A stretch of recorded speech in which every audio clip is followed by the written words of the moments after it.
intelligence officers just as he was for our troops. He was a true partner on issues such as FISA, FBI, DOJ oversight. Lindsay ensured the intelligence community had the resources needed to confront our adversaries. Lindsay was a true patriot who led with courage, loyalty, and relentless optimism during his time both as an airman in the Air Force and in the United States Congress. In remembrance of Senator Lindsey Graham's lifetime of service, I invite the members of this committee to honor our colleague and friend by living up to the example he set and carrying forward his love for God and for country. We also welcome his sister and new senator, Darlene, who we all had the occasion to meet yesterday, and who I know will carry forward his legacy in a way that would make him immensely proud, as he always was proud of his young sister. Today's hearing is an opportunity to consider Mr. Clayton's qualifications. So I'd like to welcome him and his wife, Gretchen, to the Senate Intelligence Committee. Mr. Clayton, thank you for once again answering the call to public service. To your family and loved ones, including those watching from home, thank you for your support during this process. I want to state for the record that Mr. Clayton has provided answers to our standard 40-page committee questionnaire. He has answered in writing more than 200 advanced questions for the record as well. He has completed his FBI background investigation. He has met with most members of this committee, and he has provided more than 5 years of tax returns. This is no small feat, but was helped in large part by the fact that this was his third time through the process. I want to thank all of those persons and organizations who worked to move his nomination at very fast speeds. That includes our committee staff, the staff at the Office of the Director of National Intelligence, the FBI, the Office of Government Ethics, and the White House Counsel's Office. I'd also like to offer my prayers to outgoing Director of National Intelligence, Tulsi Gabbard's husband, Abraham, as he battles cancer, and thank Ms. Gabbard for her efforts to streamline the ODNI as she turns, understandably, to her husband's care. This committee is grateful for her decades of service to the country, both in uniform and as a civilian. And I also want to take a moment to thank Bill Pulte for his leadership to date as the acting Director of National Intelligence.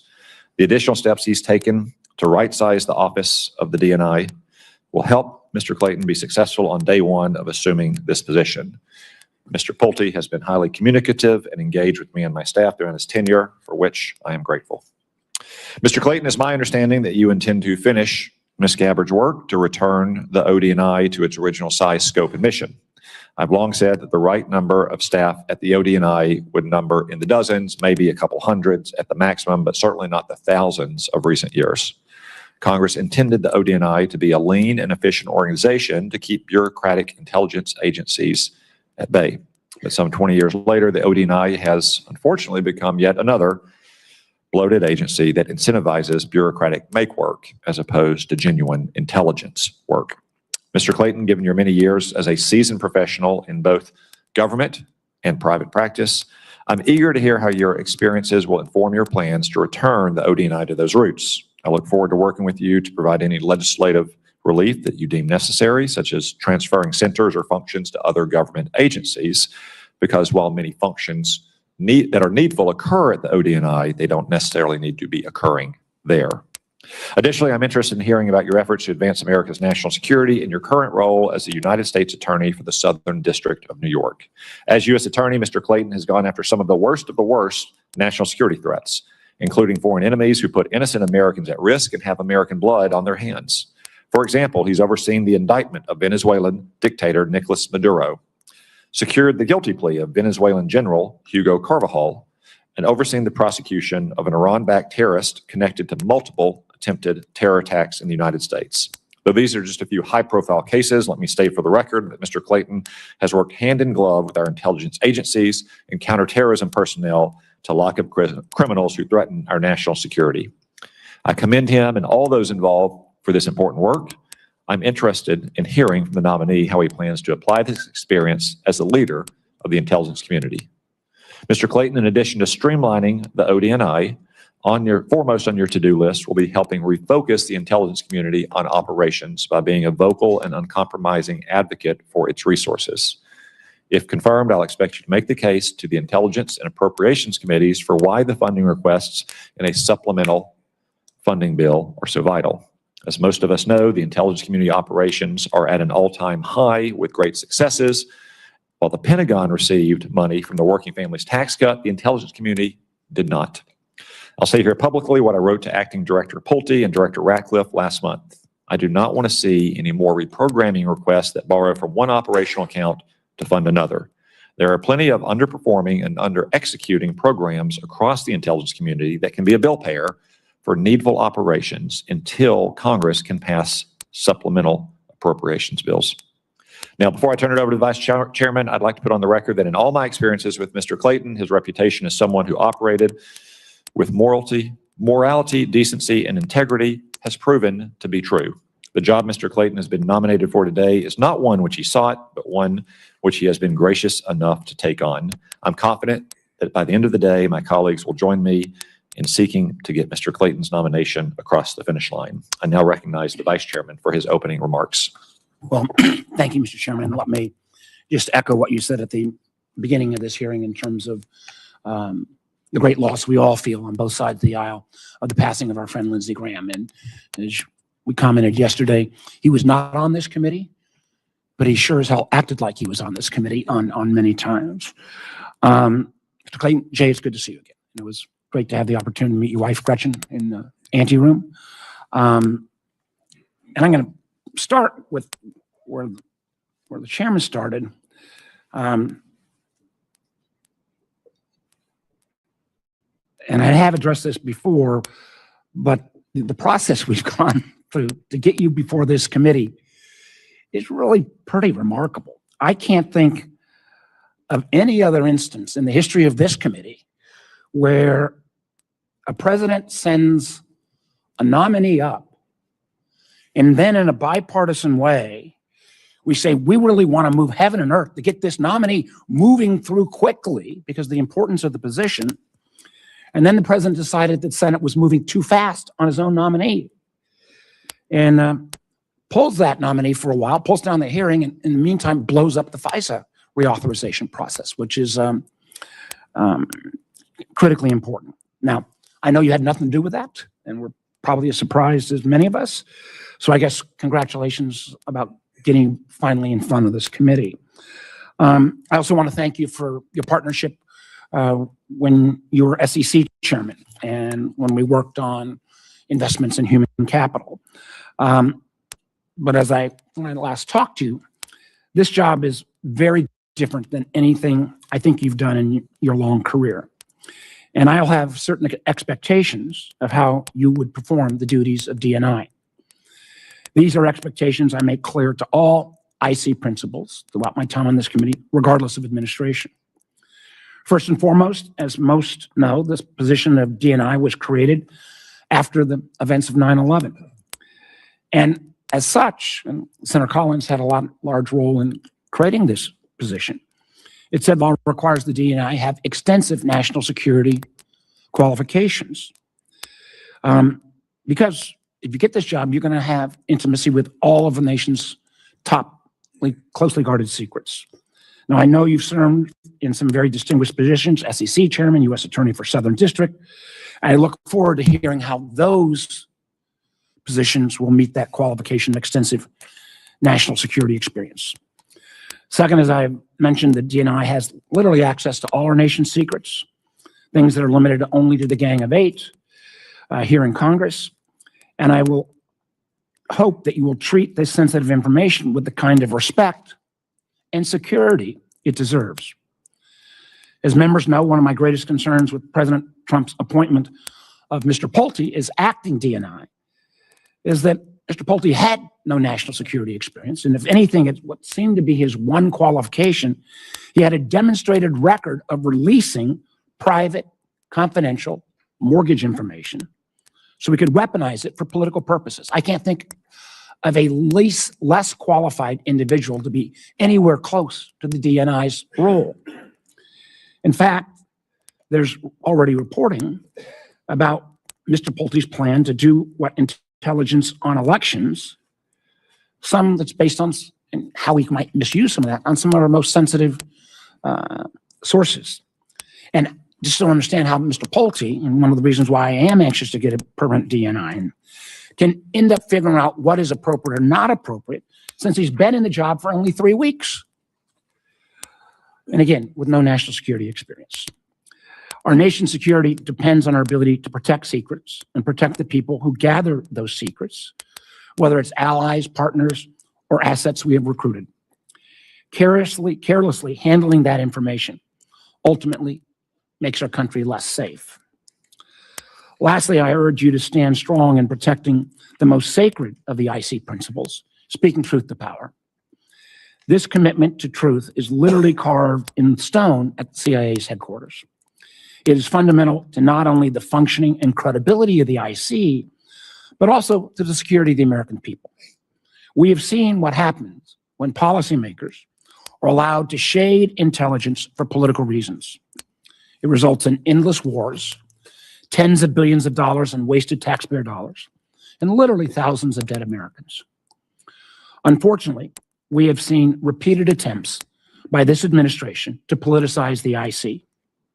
From a senior administration official telling IC officers to change their assessment because he feared it would make the president look bad. That's the absolute epitome of undermining speaking truth to power. To the former DNI literally inserting herself into an active domestic law enforcement action in Fulton County and seizing voting machines in Puerto Rico. Nothing within the gambit of the DNI. It's about foreign intelligence and foreign interference. And in fact, recent report suggests that the IC's annual analytic objective survey, where they go out to the whole IC community and say, how do you think things are going? Shows a substantial increase in the number of IC employees who say they are concerned about the intelligence analysis being undermined by political interference. Again, the opposite of why your role was created and the opposite of what the goals of the IC should be. I hope that should you be confirmed, you will make it clear that this kind of politicization has no place in the intelligence community. And I ask that you treat the thousands of IC career staff who will be under your charge with the kind of respect and dignity they deserve. They are brave men and women who've signed up to serve our country, and they never get the recognition that our men and women in uniform get, but they do so much to protect our nation. And as I said at the outset, this is a very different job than any you've had in the past. And in some ways, I believe it's more critical than being SEC chair or U.S. attorney, because in many ways, the IC is our first line of defense in terms of keeping our country safe. In order to make sure we keep our country safe, the IC must also maintain the trust and credibility with the American people, which means objective analysis, keeping itself free from politicization. I look forward to your answers. Congratulations again, and I yield back. Thank you, Mr. Vice Chairman. I now recognize Senator Rounds, who would like to say a few words about Mr. Clayton. Thank you, Mr. Chairman. Today I have the privilege of introducing the Honorable Jay Clayton, President Trump's nominee, to serve as the next Director of National Intelligence. I first met Jay through my role on the Banking Committee when he was nominated by President Trump and confirmed by the Senate to be Chairman of the Securities and Exchange Commission in 2017. He's a consummate professional with a distinguished career in both the private and public sectors. The Senate previously confirmed him on a bipartisan basis to serve as the SEC chair, and I'd like to think we were proven correct in judging his character the first time around. It's no surprise President Trump would select him to serve in his cabinet. The DNI has to be a trusted, unbiased voice to provide ongoing intelligence to the president. I believe Jay will do a great work in this role. Jay is an accomplished lawyer with decades of experience, and he currently holds one of the most high-profile and demanding posts in the Department of Justice as the U.S. Attorney for the Southern District of New York. He made the most of his time in New York by prosecuting some of America's worst enemies and threats to our national security. Mohammed al-Sadiyah, the Iranian-Iraqi national responsible for over a dozen terrorist attacks in Europe and 2 attempted attacks in America. Nicolas Maduro and other narco-terrorists. These efforts required extensive coordination with the intelligence community and larger national security enterprise, including the Department of Justice, the Department of the Treasury, the Department of Homeland Security, and the Federal Bureau of Investigation. If confirmed, Jay's experience at the helm in New York will serve him well as DNI. Mr. Clayton chaired the SEC through a period of significant uncertainty for financial markets during the depths of the COVID-19 epidemic in 2020. His success in leadership roles at the SEC and DOJ is strong evidence of his ability to be an effective coordinator as the Director of National Intelligence. Many of the most pressing national security threats we face today are cross-cutting issues that involve technology and economics and go beyond the IC's traditional focus on foreign military capabilities and foreign leadership intentions. Jay's time at the SEC and in the private sector has given him valuable experience with issues that the DNI faces on a daily basis: cyber threats from state and non-state actors, illicit finance, economic competition with China, and the rapid adoption of artificial intelligence by both our adversaries and our own intelligence community. He brings valuable insight into each of these areas that will serve him and our country well. Jay holds a TS, SCI clearance and has worked in highly classified, compartmented environments requiring discretion and security compliance. As a result, he knows firsthand the critical importance of Section 702 and FISA. His extensive experience working across agencies is a quality needed as DNI. He has a working relationship with CIA Director Ratcliffe that will make for a smooth transition into this leadership role. While Jay may not have served in the intelligence community, he has the right mix of practical experience working with the IC, including experience with the Justice Department and coordination with the Department of the Treasury. His professional background is important to the growing demands being placed upon the IC related to technology and economic competition. Further, his diverse experience in the private sector, the SEC, and as a U.S. attorney in a very active district give him the wealth of management, leadership, and organizational experience to succeed in coordinating at all the different equities or with all of the different equities that make up the intelligence community. In closing, I offer my strong endorsement for Mr. Clayton to serve as the next Director of National Intelligence. Thank you, Mr. Chairman. Thank you, Senator Round. Mr. Clayton, before we move to your opening statement, I need to ask you 5 standard questions the committee poses to each nominee who appears before us. A simple yes or no answer for the record will suffice. 1, do you agree to appear before the committee here or in other venues when invited? Yes. 2, if confirmed, do you agree to send officials from your office to appear before the committee and designated staff when invited? Yes. 3, do you agree to provide documents or any other materials requested by the committee in order for it to carry out its oversight and legislative responsibilities? Yes. 4, will you ensure that your office and your staff provide such material to the committee when requested? Yes, I will. 5, do you agree to inform and fully brief to the fullest extent possible all members of this committee of intelligence activities and covert actions rather than only the chairman and the vice chairman? Yes. Thank you very much. After our hearing today, it's my intention to convene a committee business meeting early next week to vote on the nomination of Mr. Clayton and report it to the Senate for a floor vote.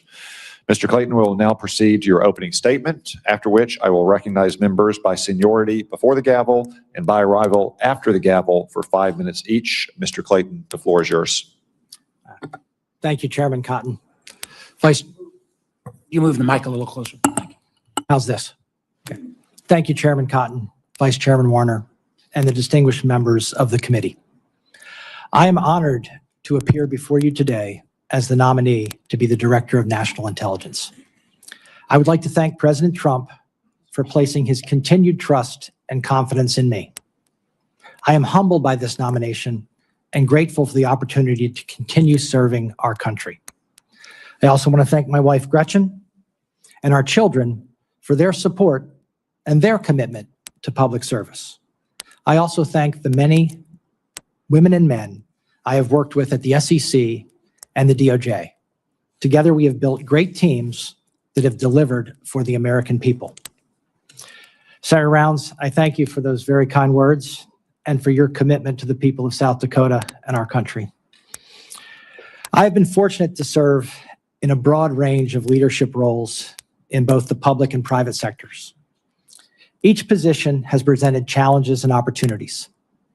If confirmed, I intend to approach the DNI role in the same way I have approached these roles: mission-focused and team-oriented, taking on the challenges and seizing the opportunities. The mission of the Director of National Intelligence is clear: to ensure that the policymakers and institutions that the intelligence community serves, especially the President, our military leaders, and Congress, receive the best possible intelligence in a timely, objective, and independent manner. That mission and obligation will be front of mind every day. If confirmed, I will work to strengthen the coordination and communication between the intelligence community and the people we serve. I will focus on enhancing the trust of the American people in the ODNI, the intelligence community, and our federal government generally. I will have an open door and walk the halls policy. This has proven invaluable. I also look forward to engaging with this committee and the House Permanent Select Committee on Intelligence frequently. I am confident that my experience has prepared me for this role, including my experience leading and improving large organizations. Large, multifaceted organizations like our intelligence community work well when they have 1, a commitment to the mission, 2, clear strategic objectives that further that mission, and 3, metrics that facilitate the assessment and improvement of their operations. I intend to work with the members of this committee to develop all 3 of those. A few specifics on my national security experience. As the U.S. Attorney for the Southern District of New York, I've gained significant national security experience, including in matters involving foreign terrorist organizations, counter-espionage, money laundering, bribery, and the abuse of our communications platforms to create and sow distrust. We interact with the U.S. intelligence community and counterterrorism officials continuously on dozens of important national security matters. In addition, I've acted as the principal liaison with senior officials at Treasury, State, and the Department of War on matters of national security. As chairman of the SEC, I advised the intelligence community on various matters and directly confronted issues with national security implications, notably leading our cybersecurity and cyber resilience for critical infrastructure in our financial services sector, combating Chinese influence on and exploitation of our markets, and importantly, maintaining economic stability and confidence in our markets during the COVID-19 shutdowns. In the private sector, I also engaged in a broad range of national security matters, including with officials from the Federal Reserve, the Department of Justice, and Congress. As an example, between my time at the SEC and my return to government at the Southern District, I testified before the House China Select Committee. Across these roles, I saw firsthand how judgment, discipline, integrity, and most importantly, effective communication and cooperation across different branches of government are essential to our national security.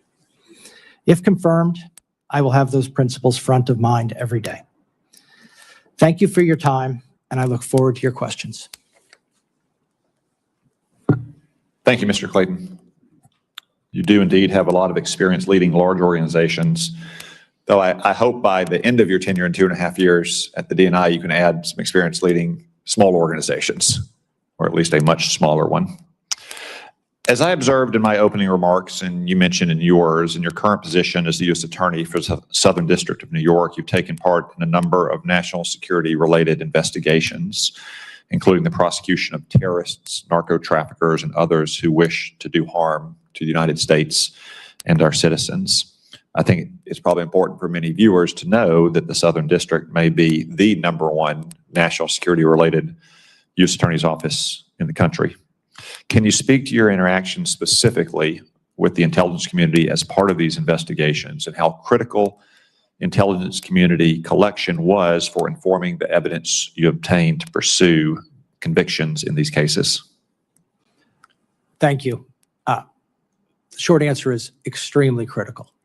And in the examples that you mentioned, the examples that Senator Rounds mentioned, whether it's Maduro and Carvajal, whether it's al-Sadi, the I'll just say, multifaceted terrorist who we've recently captured, and our drug interdiction efforts, combating cartels and the flow of deadly drugs. The intelligence community is essential to our prosecutions in all of those cases. And if I may, it's the only game in town. The United States intelligence community combating those global threats is essential, not just for the U.S., but as was mentioned in Senator Round's remarks, keeping our European colleagues safe as well. Thank you. You also mentioned your time at the SEC.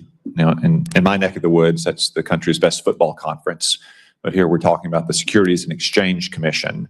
I think most observers would think, well, that's for the stock markets, and a Wall Street lawyer goes in and hopefully gets fees down and markets do well and combats fraud, maybe tackles new issues like cryptocurrency.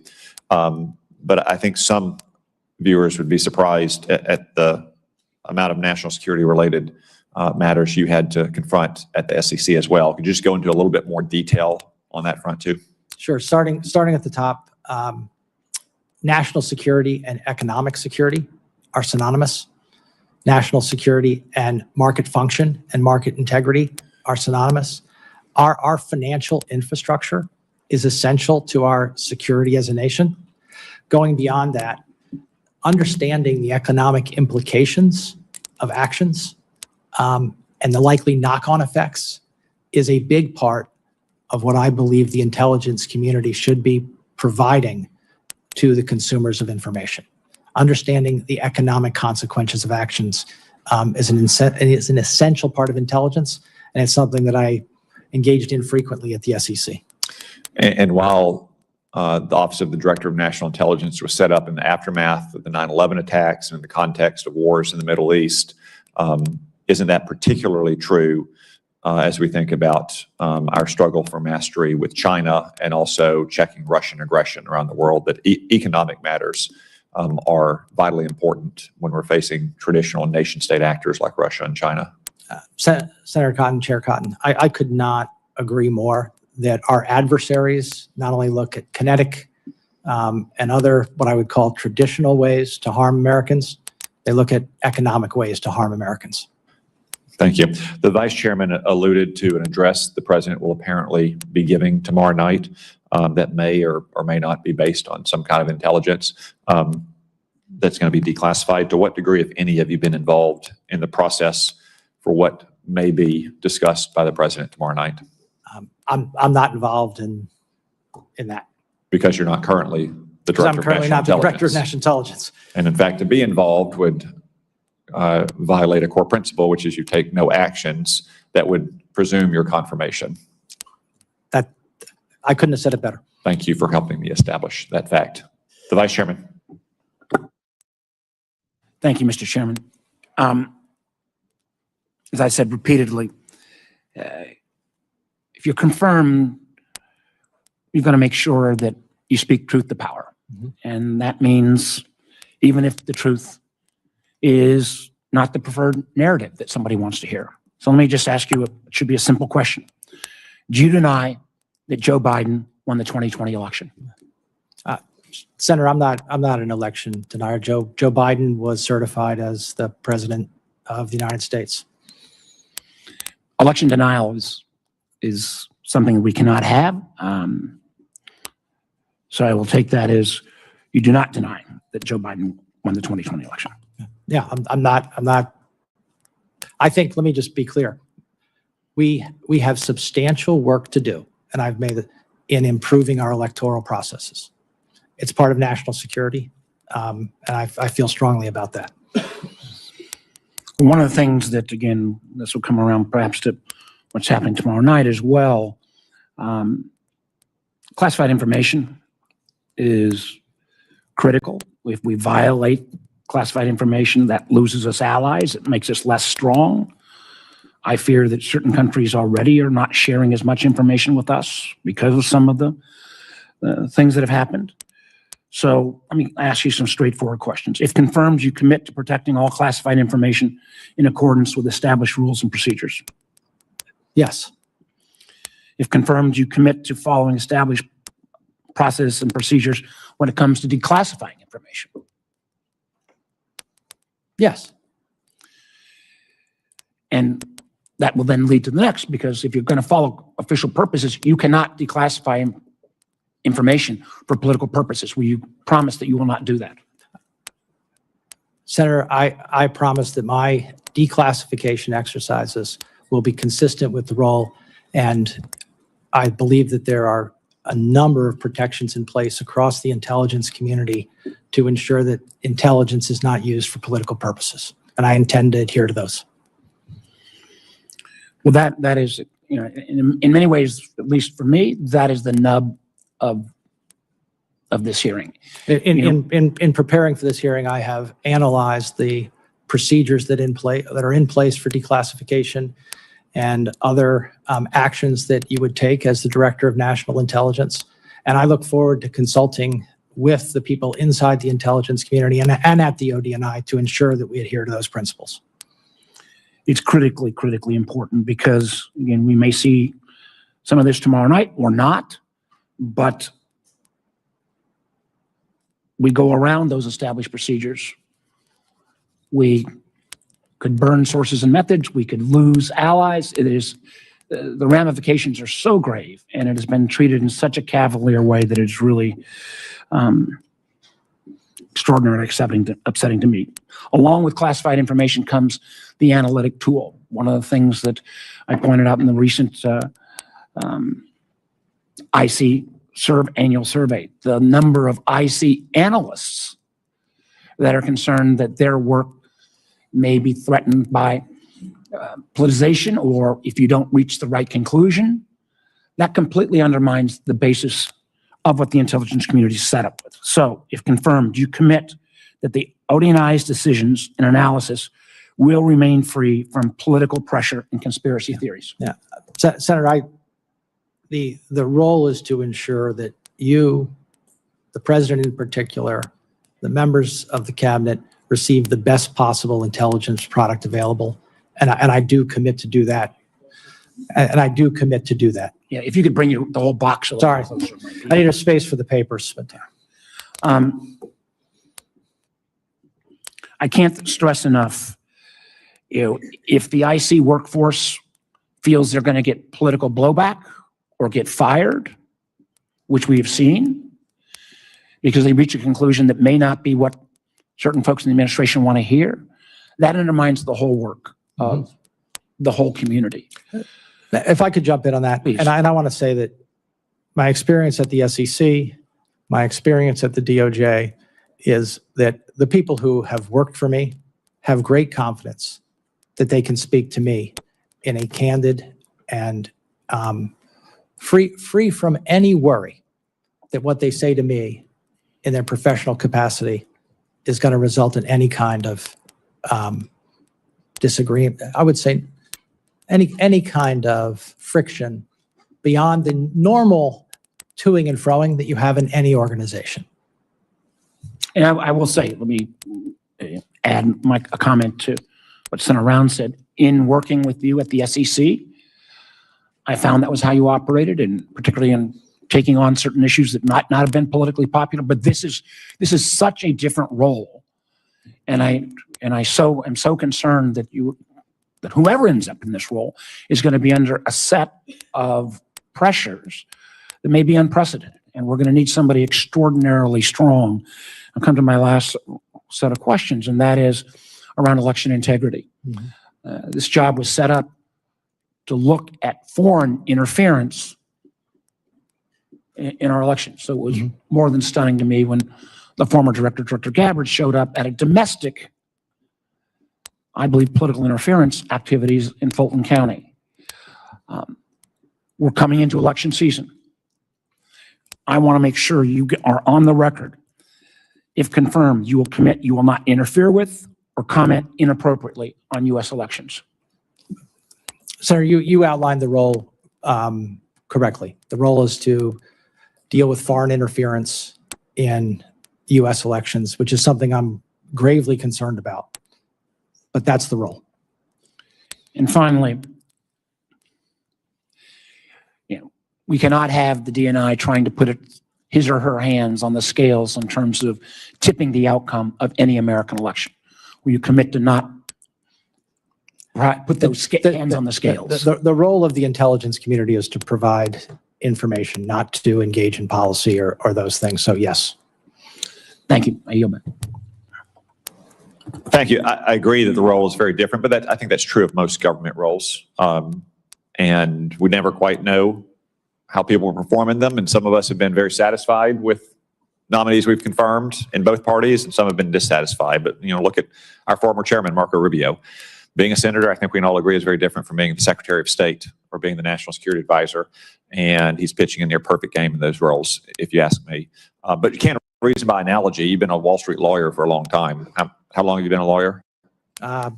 Goodness, 36 years, And 33 years. And so you're governed by attorney-client privilege. That's not classified material, but it is require you as an ethical obligation. Have you ever had any issue in handling attorney-client material?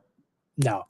And the material you're handling in Wall Street, I mean, you're talking about market-moving material, millions or billions of dollars. Billions and probably in aggregate trillions of dollars of information that you have to be very careful not to allow to slip. Or very sensitive personal information about clients as well. And no issues ever in the past dealing with those. None. Thank you. Senator Collins.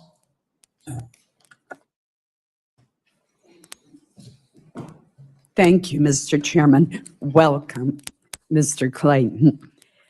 Mr. Clayton, I want to give you a little bit of history of the ODNI. I was a co-author of the legislation that created the Director of National Intelligence, along with Senator Joe Lieberman, Congresswoman Jane Harman, and Congressman Pete Hoekstra in the House. And it came about following hearings that we had and extensive analysis of a failure of the more than 18 intelligence agencies to share vital information that perhaps could have allowed the dots to be connected and the horrific terrorist attack of 9/11 to have been discovered and deterred. I'll never forget a conversation that I had with Secretary of State Colin Powell. He said our intelligence community needed an empowered quarterback to make sure that there was sharing of information and a collective, collaborative approach to intelligence. Instead, what we had was a very siloed approach. And that's why we worked so hard to draft the Terrorist Prevention and Intelligence Reform Act that created the Office of the Director of National Intelligence and the NCTC, the National Counterterrorism Council, which would bring agencies together. So I understand that ODNI has grown far bigger than we ever would have envisioned when we wrote that law. But I am deeply disturbed that some administration officials and indeed some senators have called for not just a reduction in the size of ODNI, but that we abolish it altogether. There remains a critical purpose and mission for ODNI to lead and manage the 18 separate intelligence agencies with worldwide operations that include space, cyber, and human intelligence domains. Do you commit to maintaining the vital role of ODNI and its NCTC? The short answer, and then I'd like to elaborate, is yes, I do. And having seen this from the outside now, in my roles and also preparing to hopefully take on this role, if we didn't have this role, we'd have to invent it, because there needs to be a focal point for coordination across the other 17 intelligence agencies. There needs to be a place of oversight, a place to resolve conflict. I look at it as a board of directors roles. And to the extent that the ODNI has gotten into operations or started to play the roles of some of those other agencies, it probably should pull back, because it's difficult to be both operations and oversight, but I think an oversight role is important.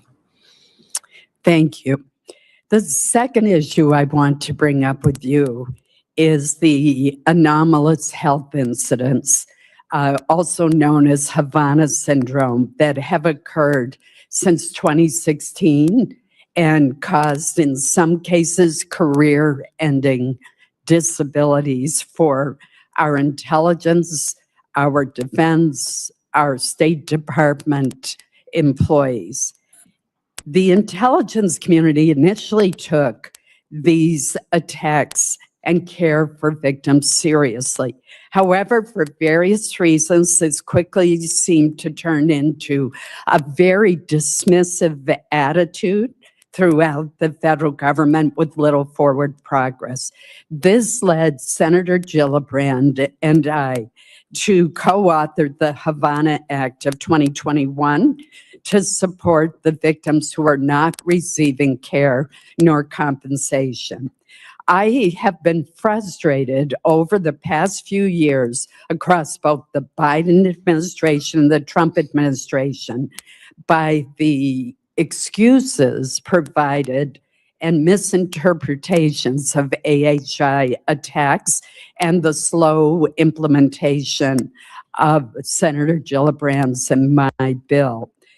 Last week, Tulsi Gabbard rescinded 2 previous AHI intelligence community assessments and started to reassess both previous and new intelligence related to AHIs. It's critical that we know about possible foreign weapon capabilities and how to keep our hardworking personnel who are stationed in dangerous parts of the world safe from these dangerous attacks. But forward movement remains very slow. The DNI confirms, it's your job to confirm that intelligence is objective, timely, and independent of political considerations and based on all available sources. So with recent efforts to re-energize the research on the causes and attribution of these devastating attacks on our personnel, do you plan to continue these efforts?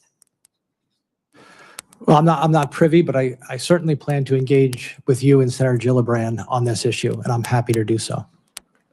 I look forward to future discussions. There's a lot of history here. Yeah. Thank you. Thank you, Senator Collins. No stronger leader on national security, not just on this committee, but your work on the HISGAC committee and especially the Appropriations Committee, like our friend Lindsey Graham. The troops and intelligence officers have no better friends than Senator Collins. Thank you for your work. Senator Wyden. Thank you, Mr. Chairman. Mr. Clayton, according to the press reports, the FBI director spent 8 hours last Friday at the White House investigating journalists. My view is this is a flagrant attack on journalists in the First Amendment under the direction, apparently, of the Trump administration. When were you directed to issue subpoenas to the journalists and by whom? Senator, I believe you're referring to the reporting around the subpoenas relating to the subpoenas you signed. The subpoenas that I signed. Those subpoenas are in connection with an ongoing national security investigation. I'm happy to talk to you and this committee about our approach to the First Amendment and our efforts in all cases to limit, to the greatest extent possible, any intrusion into the operation of the free press. I'm absolutely committed to and respect our First Amendment and the role of the press. So let me ask you this. It's not even clear that the subpoenas that you signed followed the administration's policy, which requires the government to first make all reasonable attempts to obtain information from other sources. What specific actions did you take before you signed the subpoenas?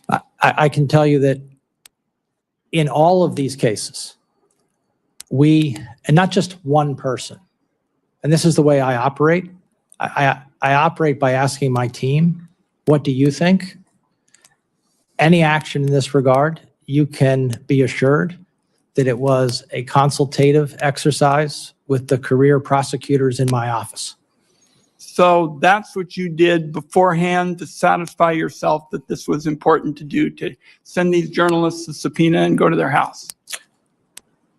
To issue the subpoenas, but let me say that this is, I don't want to get into this in too great a detail because it's inappropriate. I don't want to get into details. I just want to find out what went on. We followed the processes that Okay. we're required to follow. Let me go to the question of elections. You've claimed in the past that vote by mail is tainted, and I haven't seen any evidence of this. These are your exact quotations. You talk about, dishonesty in mail-in voting, and at one point you talked specifically about a group that was doing it. I think it would be very helpful to get a sense of who you're talking about. You said, and I quote, "One group is using mail-in voting dishonestly." So you basically said you got a group out there who are election bandits. Who are we talking about? Now, I would like to see where you're pulling those quotes from because I've been very careful in my words on this. I've been very careful. Look, election integrity. I'd like to see the whole passage. Send you the material. Yeah, no, and I'm happy to answer. But let me tell you Please. that we should be. There are two parts to this. One is access, which is extremely important. Access to the ballot is something that I know this body, many people have worked hard for years and years. The other one is integrity. I'm a big believer that we can have better access than we've ever had before and better integrity than we've ever had before. All right. And some of the constructs around our election, the integrity can be greatly improved. Well, I want to see it because I want to know the names of the people that you're calling dishonest, because I'm the nation's first senator elected by mail. The second senator was a Republican, and we don't believe that this is tainted by fraud. And I have time for one more question. You said that the country was well served by this agreement that Donald Trump is not going to get audited in terms of his taxes. You went through the whole process. Tell me if you continue to support that position, that you believe that the President of the United States should be the only person in the country who's exempt from audit. I certainly do not believe that the President of the United States should be the only person in the country who is exempt from audit. Do you think he should be exempt from audits? That's a yes or no question. In terms of that specific thing, that's now a matter of litigation, and I'm not going to comment on it here. Thank you, Mr. Chairman. Senator Moran. Chairman, thank you. Mr. Clayton, thank you for your presence here today, your interest in serving the country. I appreciate the conversation we had in the office. I appreciate the relationship and conversations we had over the time in your past public service. In my office, I stressed to you a belief in the importance of our intelligence relationships around the globe, not just Five Eyes, but with many others. Over the past years, there have been reports in the press of allies withholding intelligence or us suspending intelligence sharing. How do you view the relationship with our allies? Do you see a partner services as a force multiplier or simply transactional in nature? Senator Rand, I think I'll be able to give you a much better answer should I be confirmed and have greater access to those relationships. I know the Five Eyes relationship historically has been extremely valuable to the United States. In terms of bilateral sharing, like anything, I think that's something that you have to assess constantly, whether it's working. But there's no reason not to explore whether you can have something that works. I assume you would say that it's desirable to have a relationship with many countries around the globe. and determine whether there's a relationship that can work in which we're sharing intelligence information. I think that's really well said.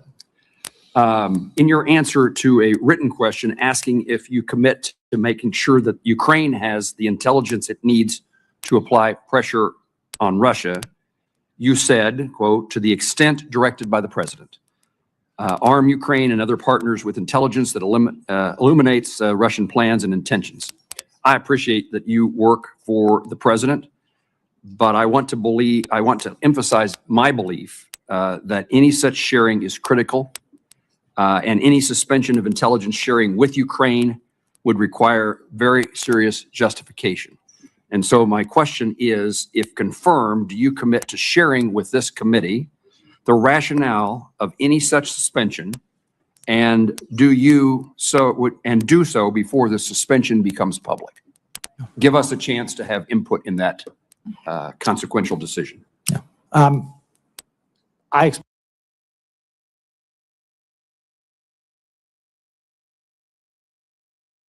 expect to have, I would say, frequent and substantive dialogue, including around priorities. The priorities are set to reflect the priorities of the administration and the priorities of the president, but I expect to continue to discuss any change in those priorities. And, again, I'm not privy to these things, but I don't have any expectation that that priority is changing. I chair an appropriations subcommittee that funds the FBI, and I have a strong interest in supporting its counterintelligence role. It's the lead counterintelligence agency in the U.S., but you note in your answers that the National Counterintelligence and Security Center within ODNI is the, quote, head of the U.S. government counterintelligence activities. How would you characterize the relative roles of the FBI and the Security Center in counterintelligence? And what are the practical effects of how that would work? Senator, my direct experience with counterintelligence, and obviously I can't go into the specifics, but it's fairly extensive at the moment, is directly with the FBI. Some engagement with the center, but it's mostly directly with the FBI and Homeland Security. And that past experience, that relationship lends you to what kind of conclusions in that regard? It's extremely important. The threat is real. The threat to the safety and security of the American people is real. And we need to be vigilant every day. And in fact, I think my colleagues would be happy if in your role, I made a pitch for more resources. If they would. Let me ask about your private sector experience, and in preparation for the role that you may soon assume. Have you identified any opportunities where the intelligence community can leverage private sector capabilities to enhance the IC's mission? Yes, without that. The obvious one is data and data analysis. Making connections where they might not otherwise be apparent, or where the ability to make those connections in the past took weeks and months, and with some of the tools that we have today, can take hours to make the same connections that are important to combating what I would say is espionage. Mr. Clayton, thank you. Mr. Chairman. Thank you, Senator Moran. Senator Heinrich. Thank you, Chairman. Mr. Clayton, it is alleged, and I would add quite credibly, that Jeffrey Epstein committed some very serious crimes at his Zorro Ranch property in my home state of New Mexico. Yet there has never been a federal search of that property. And in fact, in 2019, the Department of Justice directed New Mexico to pause its own investigation and has most recently refused to provide the unredacted evidence needed for our Attorney General to effectively carry out his investigation, despite federal and state laws requiring disclosure. I understand that as U.S. Attorney for the Southern District of New York, you led the investigation into Jeffrey Epstein. Can you commit to providing any relevant information to the New Mexico Attorney General and the documents, unredacted documents that he has requested? Yeah. I spoke to my team about this last night. That request is for unredacted documents. Those documents are subject to several protections for those redactions, including a protective order of the court. My folks, I think, as we speak, are seeking dialogue with the Attorney General to see if we can reach an accommodation that is consistent with those protective orders. I would seriously encourage that cooperation and that spirit of working in cooperation between federal and state law enforcement. I think it is quite clear that it is likely that there are survivors, witnesses, and co-conspirators whose names have been redacted that are necessary for him to effectively complete that investigation. And Mr. Chairman, I would also ask unanimous consent to enter into the record the letter from the New Mexico Attorney General to the Department of Justice. Without objection, I guess. Mr. Clayton, in your role as U.S. Attorney for the Southern District of New York, you were tasked to personally certify that the unsealed grand jury material related to Jeffrey Epstein did not disclose victims' personal information. The judge in that case stated that he added this protective order to ensure that an identifiable official within DOJ takes ownership of the sensitive and vitally important process of reviewing discovery. Due to what the Department of Justice later called technical or human error, the January 26th release of material included email addresses and even nude photos of potential Epstein victims. Lawyers for those victims said that this flawed process re-traumatized the survivors and, quote, turned their lives upside down. You were in charge of this process during which highly sensitive personal data was made public. Did you personally certify the material as the judge ordered? The judge ordered certification of a subset of the materials that were in the Southern District. So who takes responsibility for what I think was an unconscionable release of, an unnecessary release of personal information for these victims? I think the Department of Justice has addressed that from the overall perspective. You know, Harry Truman used to have a sign on his desk that said the buck stops here. Who has a sign on their desk in this case? For the Southern District documents, it was me.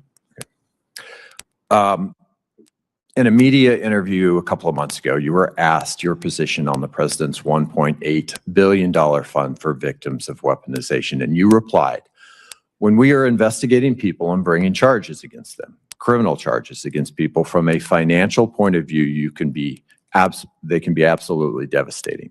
If people have been pursued inappropriately, I'm supportive of there being relief for that financial cost." That's it. End quote.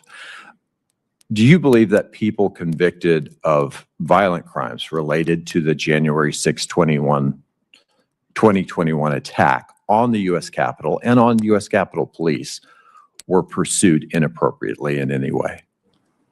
Let me say this. Any physical violence against law enforcement is completely objectionable. Would it be appropriate for that fund to be used in cases where people were duly convicted of violent crimes in that case? Now, let me go back to my comment very quickly. I was not speaking of the fund. I was speaking generally.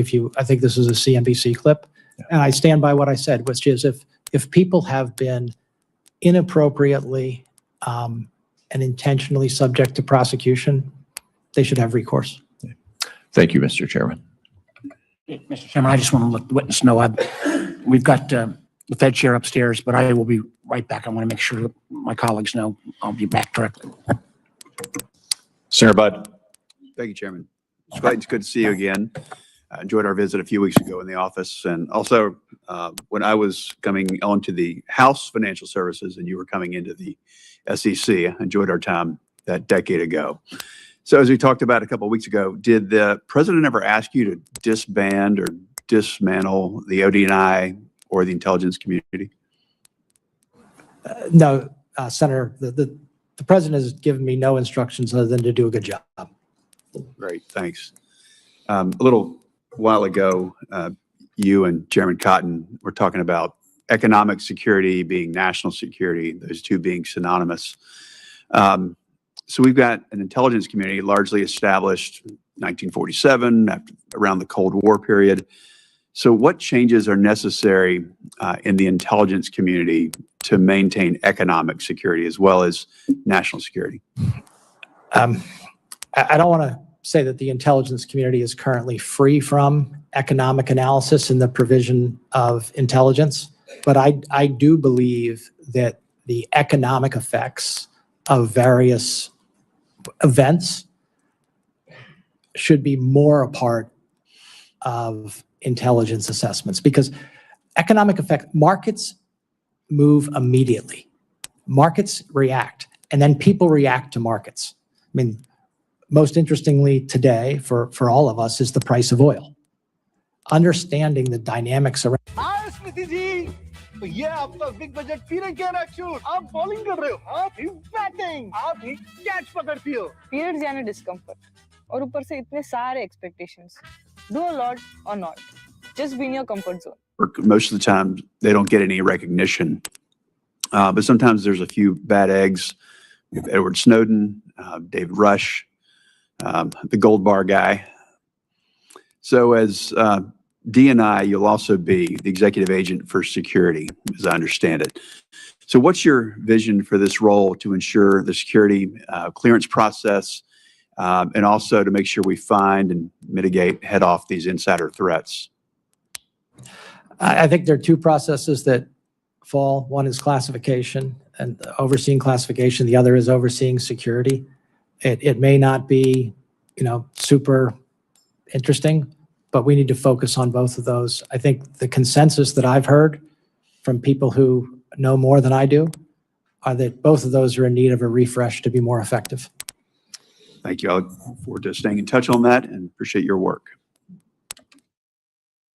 Thank you. I think Senator Budd raises an important point. We all love our troops. Troops go through the airport. They're in uniform. People buy them a beer. They buy them a lunch. Some of us may have benefited from those freebies in uniform back in the day.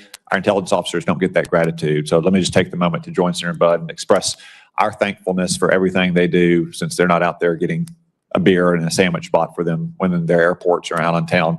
But we would be exposed to many more threats if it wasn't for them. Senator King. Thank you, Mr. Chairman. I agree with your comments. Whenever I meet members of the intelligence community, I say you don't get the flyovers at the football games, but we appreciate what you do. Mr. Clayton, there's been some discussion earlier about the importance of analytical integrity, telling truth to power. The Intelligence Community Directive 203, which goes back more than a decade, says this: independent, that any information from the intelligence community should be independent of political consideration. Analytic assessments must not be distorted by nor shaped by advocacy of a particular audience, agenda, or policy viewpoint. Analytic judgments must not be influenced by the force of preference for a particular policy. You concur with that, I presume? Yes. So I want to ask a follow-up question to the Vice Chairman. Who won the 2020 election? I've answered that question. I'm not going to get into that. You have not anymore. answered that question. Could you answer the question?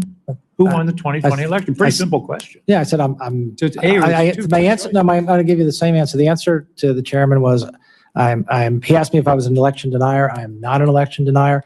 Joe Biden was certified as No, we all know Joe president. Biden He went through his process. We went through our electoral process, and I can tell you that I was in my seat at the SEC, and I'm just worked asking hard a for the really transition. simple So- question. Who won the 2020 election? as I said to you, we went through our processes, and Joe Biden became the president of the United States. And That's not an answer to the question of who. I'm asking one more time. Okay. Who won the 2020 election? I'm not, this is like, I'm here to talk about my qualifications. One of your qualifications is you told us you're going to tell the truth to power, and you won't answer a very simple question. I think I've answered it many times. You have not answered it. Okay.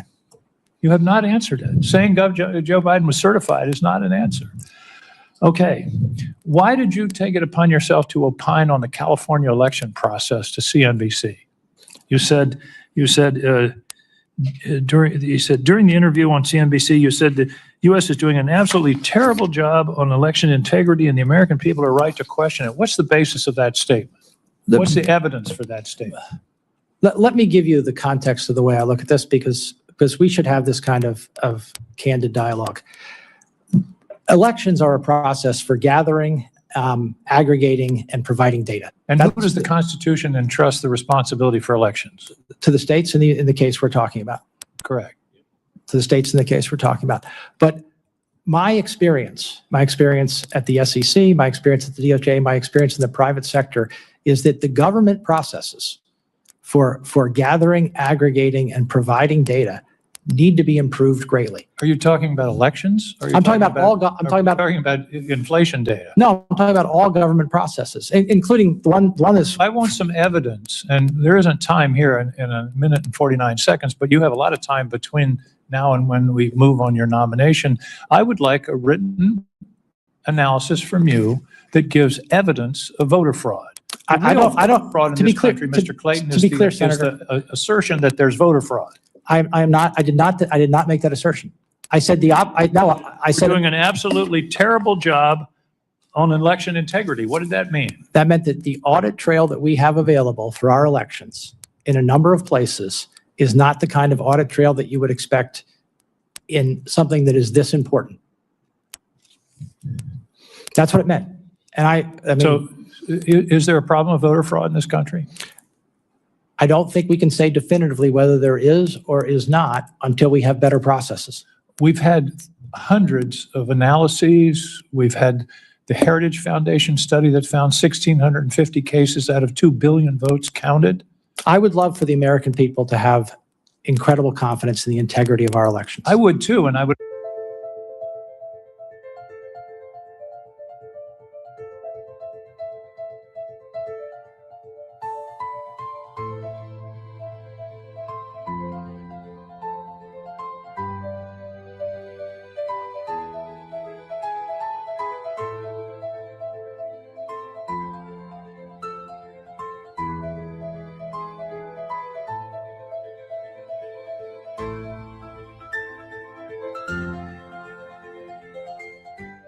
Why did that happen? I was requested and respected the request not to attend. Were you given any reason? I'm not going to get into the private conversations.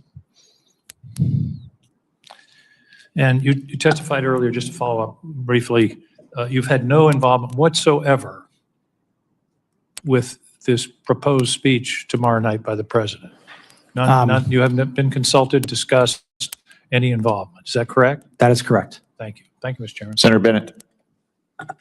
Thank you, Mr. Chairman. I want to also thank you for your comments about Lindsey Graham at the beginning of today's hearing. And we had a good discussion yesterday, Mr. Clayton, about Ukraine. I'm not going to repeat that here, but I know that his view of the situation and the view of the bipartisan support for Ukraine and the work that our intelligence community has done to support him is a really important project for all of us going forward. I wanted to ask you, Mr. Clayton, about the subpoenas of the New York Times reporters. And the reporting that I read is that the Secret Service had raised concerns about the security of President Trump's fill-in for Air Force One, and that there was a meeting at the White House with the FBI Director Kash Patel and other DOJ officials to talk about that matter, to talk about the reporting that had come from the AP. And I think earlier in an answer to Senator Wyden, you said that you had consulted with the career attorneys at the Southern District of New York. My question is whether you consulted, or anybody in the Southern District of New York consulted with anybody in Washington, D.C., at the White House or the Department of Justice before those subpoenas were issued. They were issued, I think, within just hours of the reporting that struck me as somebody who has worked at DOJ as an unusually short period of time, and particularly given the equities that are at stake when journalists are subpoenaed, the equities that are at stake when law enforcement is showing up at the doorstep of journalists in this nation. I think it's very important for you to explain this in the context of this nomination. Yeah, understood. I can't get into the specifics of an investigation, an ongoing matter. Let me say that I'm confident that the procedures that we have in place to protect the First Amendment and protect the freedom of the press and not result in intimidation of journalists or the like were followed. They depend on the facts and circumstances, how much time you have. Those matters include ones you referenced, which is, are there other available sources for the information that we seek?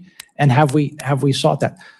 The other aspect of this is, the tailoring of a particular subpoena and including the return date and when those people would be asked to appear or provide documents.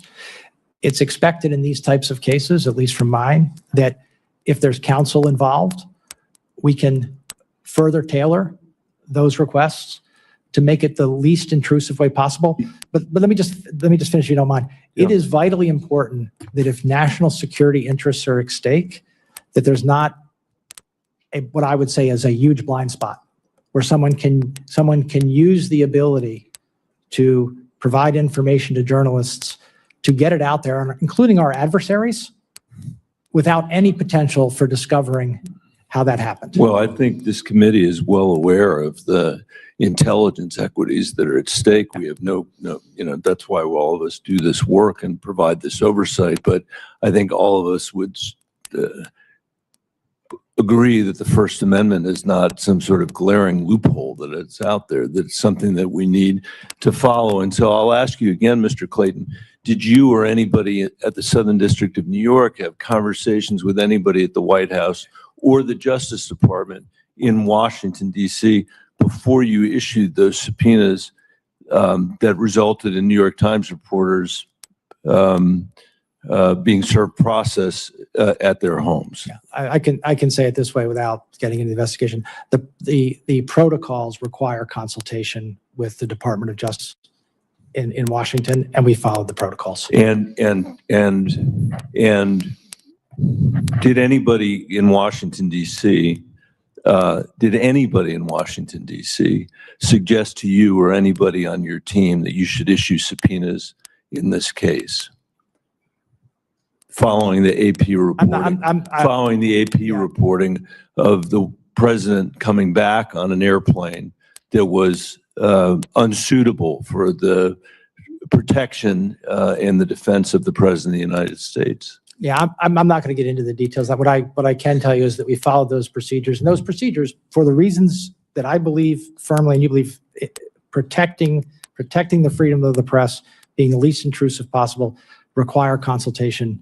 And I would say, Mr. Chairman, I know my time is up, but the reason this is relevant to, I think, a lot of us, or certainly to me, is that this question of being able to speak truth to power, in the context of intel, I think is very similar to the question about whether or not we're able to push back in a moment like this. Yeah, and I want to assure this committee that in these types of circumstances, that concept of least intrusive possible is front of mind for me.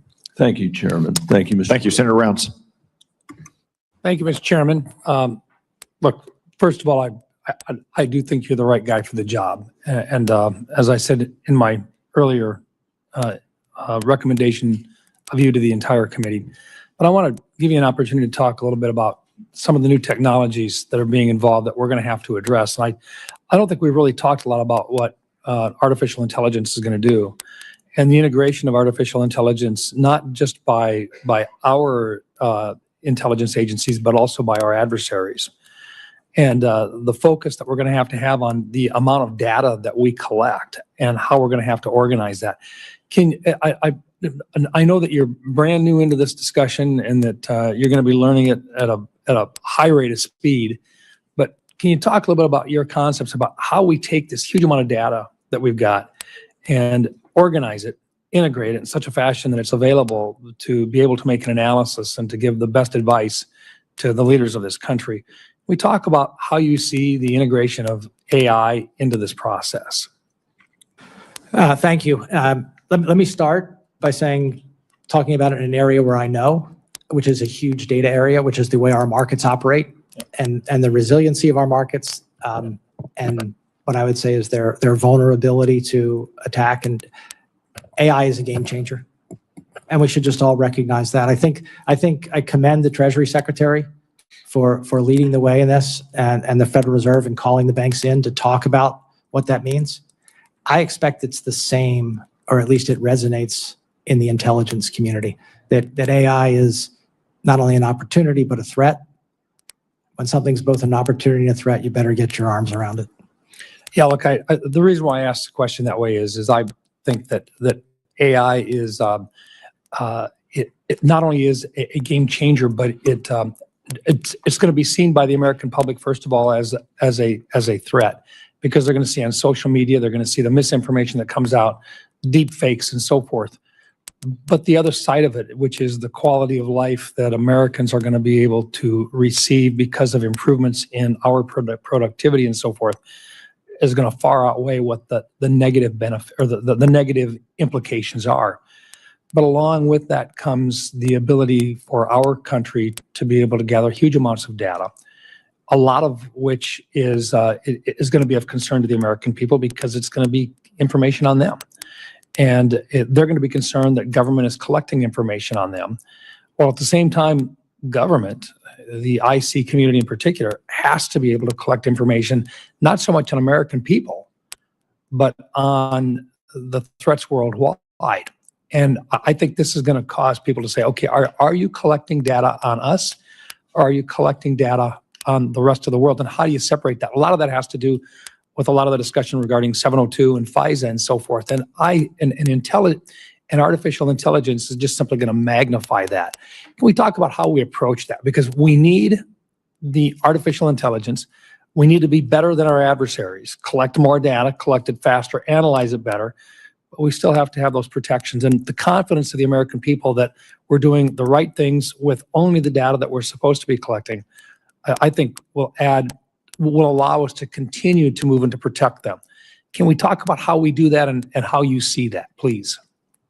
Well, I think the first thing is exactly what you said, Senator Rounds, recognizing that an issue that we're dealing with, I think pretty well, but can always get better, is collect the data we need to provide a good intelligence product without violating people's Fourth Amendment rights, but also in a way that we can control and monitor that.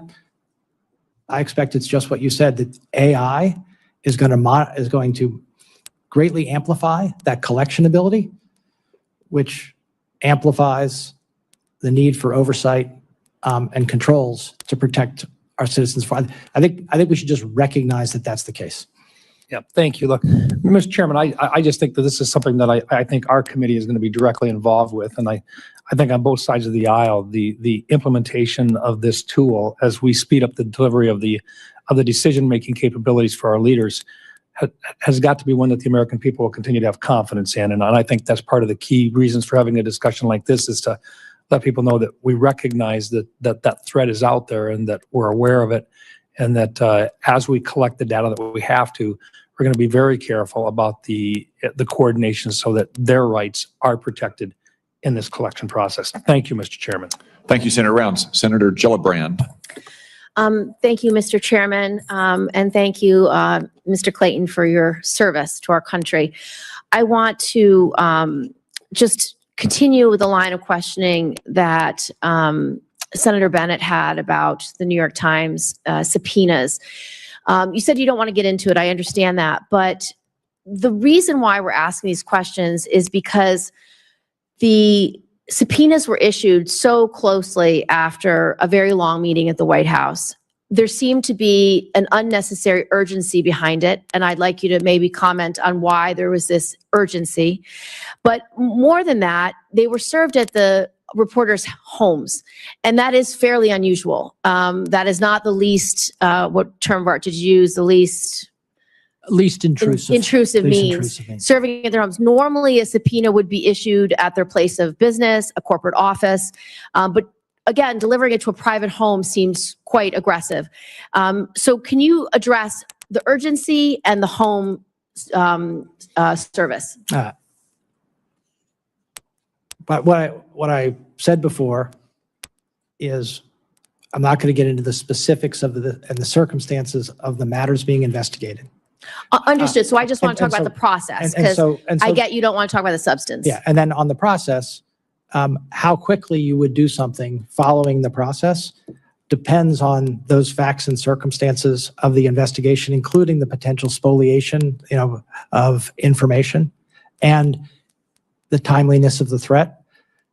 I think I'm going to leave it at that, but this was a judgment, and it should always be a judgment that's made collectively. That's the way I look at these things.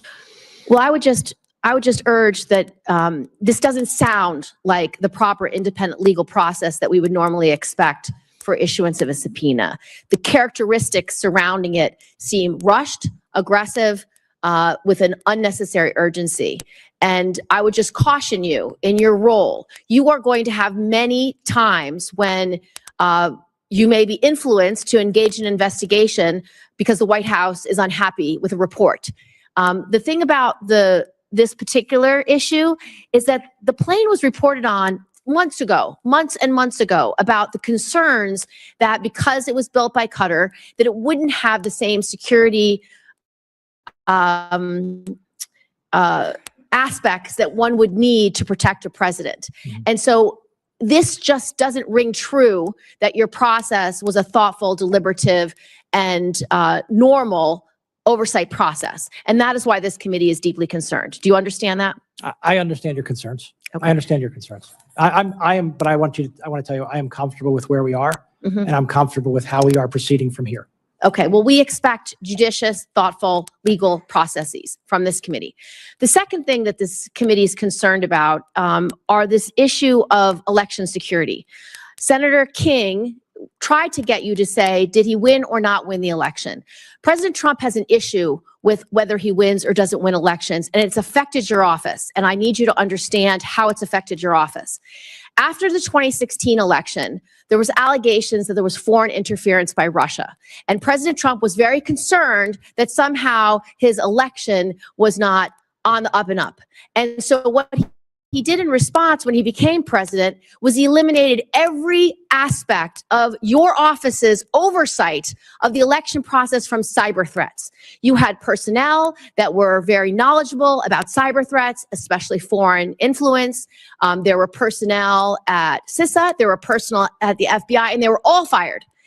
And then President Trump now wants to make sure that the 2020 election, that nobody says Biden won the election. So you can understand why this committee is concerned that you won't say Biden won the election, because it just reeks of this insecurity by the Trump administration about election security. So when you say election security is important to you, I want to make sure that you understand the ODNI has a responsibility towards cybersecurity, towards election security, that's not about voter fraud, but about the influence of foreign countries on our election security. Do you understand that?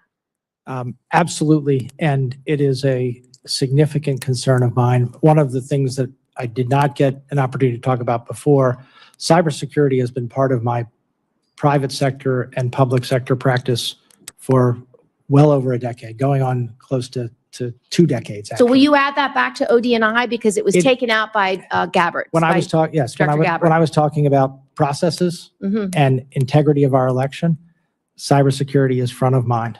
So will you restore the cybersecurity complement to your job, as well as the biosecurity threats, and as well as the Foreign Malign Influence Center? I can commit to making an assessment, and to the extent that more resources are needed, or more focus is needed, or more coordination is needed. Well, we would urge there are more resources and focus needed in those 3 areas. And I look forward to dialoguing with you on that. Thank you, Mr. Thank you, Chair. Senator Gillibrand. Senator Langford. Chairman, thank you. Mr. Clayton, good to see you again on it. You have served the nation in multiple different roles before in leading the SEC, and did a very good job there in Southern District of New York in the U.S. Attorney's Office.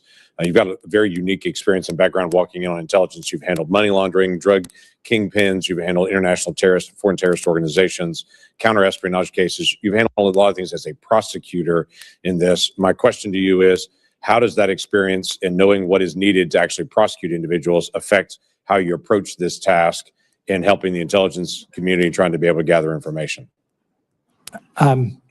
Great to see you. Thanks. Good to see you again. The role that you just described is one that I believe draws on a lot of the experience that I've had as a counselor for years.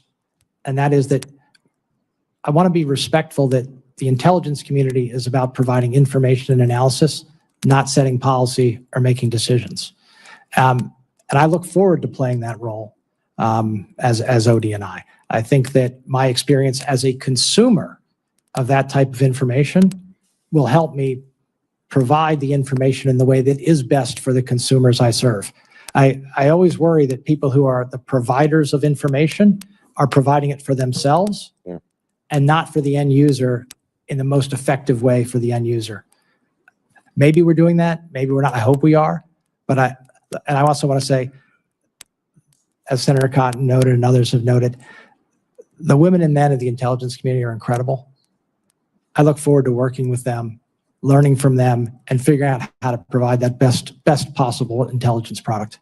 Okay, that would be very helpful, and it's helpful to all the policymakers to have the best, clearest, non-safe, if I can say it that way, documents to just get the information out so people can make the decisions based on the information that we actually have. That would be helpful, and as a consumer of that, I would assume that makes a difference for you. ODNI started out as a very small entity after the 9/11 attacks, as you know well. It has grown to a multi-thousand person organization. There have been a lot of questions around this dais to try to figure out, is it the right size?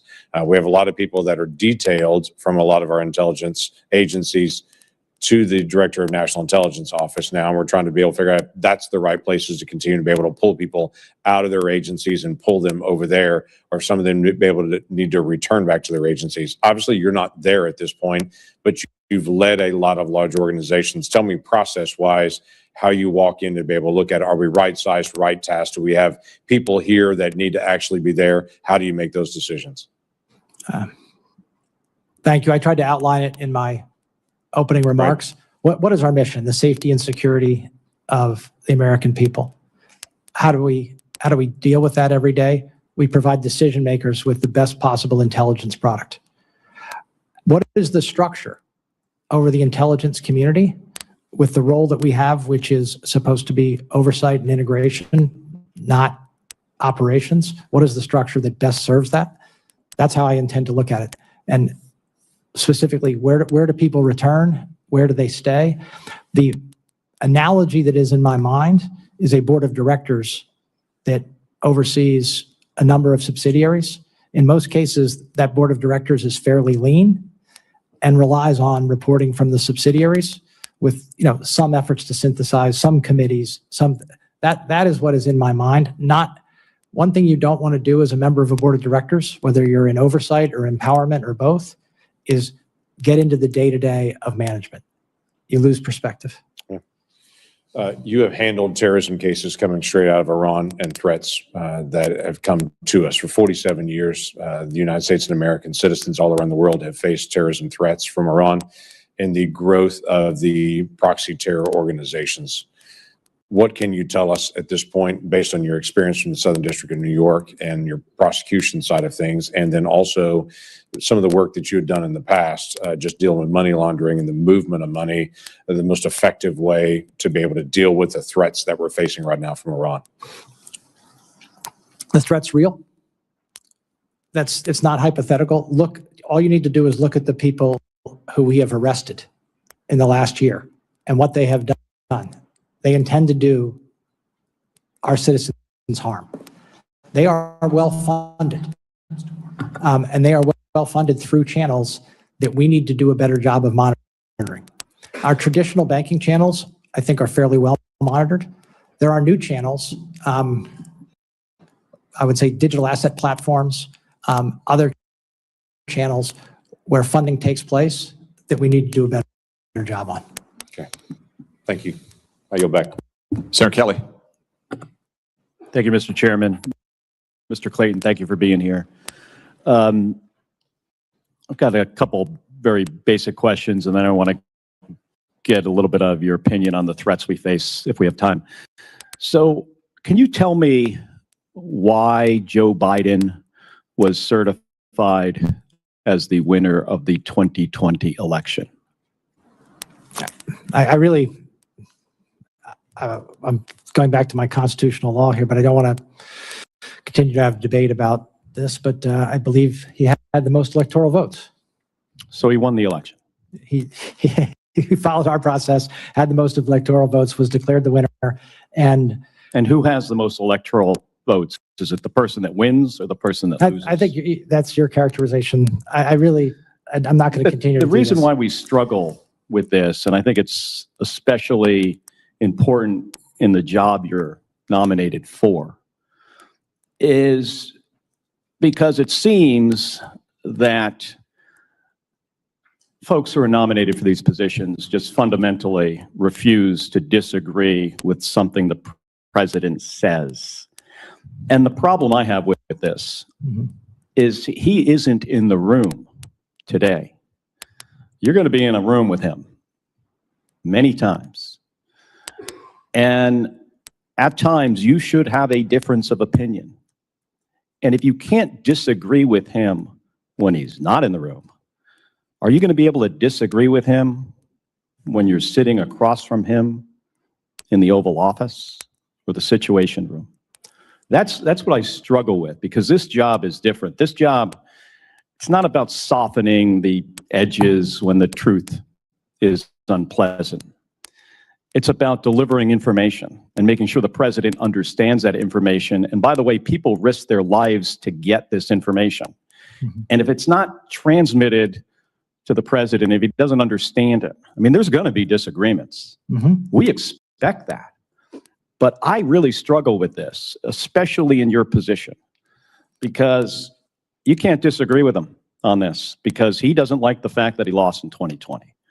As you said, Joe Biden was certified because he got the most electoral votes. That means he won, but you still refuse to say that. And I was sitting at the SEC when this occurred, and I can tell you that maybe people worked harder, but I don't think anybody I know worked harder to make an effective transition to my successor at the SEC. And in terms of your question, I have every confidence that I will deliver on my job candidly, independently, and with my best judgment. But just not in this room. Okay, let me move on. So I want to just hear from you. What do you think our top threats are that we face as a nation today? Let's just talk about the top three. From where I sit today, terrorism from many sources. I believe that we have done a good job of reducing the threat, but drug trafficking and the deaths from fentanyl into the United States were an incredible threat. The combination, I'm not going to speak about any specific, I'm illuminating that, I'm not going to say about any specific country, but the combination in certain countries of cartels, military, and business is very dangerous. Lastly, I would say our traditional adversaries, Senator Kelly, that we've talked about. Terrorism, drugs, cartels, and traditional, I assume you mean Russia, China. Russia, China. Okay. And Iran. And with regards to Russia and China, I have about 40 seconds left. What specifically would you do as DNI to help our country deal with those threats? Since we only have 30 seconds, just talk to me about Russia and Ukraine. Russia, Ukraine, China. One thing that I elaborated before that I think I can be extremely helpful on is the economic strategies that are involved in our engagement with them across conflict and cooperation. We still cooperate extensively with China on the world stage economically. Do you think the economic issue with Russia outweighs the national security risk to our allies? I think that they are very closely tied. How do a number of these threat actors fund themselves? It's energy, other things. That's extreme. I think you and I talked about this. Some of our, I would say, most formidable threat actors are the ones who are the most well-funded. All right, thank you. Thank you, Mr. Chairman. Senator Young. Thank you, Chairman. Good to see you, Mr. Clayton. I am grateful for your longstanding service to our country. Thanks to your family for all it's done and all it's prepared to do after you're confirmed. I want to build on some of our conversations that we had in the office, which I found productive, and turn to issues of technology and economic security, which you know are important to me. As chairman of the SEC and more recently as a U.S. attorney, you had a lot of experience in advancing American economic and technology security, especially from manipulative practices of our strategic competitors and adversaries. Maybe you could just speak to that. Senator Young, it troubles me, and it very much troubled me that foreign actors, sometimes state-sponsored actors, abused our securities markets, abused them in some traditional ways and non-traditional ways, including what we refer to as pump and dump schemes, basically luring, unsuspecting American citizens into investing in securities that were not worth what they were, projected to be, taking that money, prices drop, running away, being offshore. And as I said, one of the problems with our global markets is our ability to go get bad actors that act from outside of the United States is very limited. And I proposed some measures to help the SEC crack down on this. They've not prioritized this in the last year or so. So I'll continue to work that set, but I want to be supportive in this capacity, this intelligence capacity that you'll assume to help our nation crack down on that.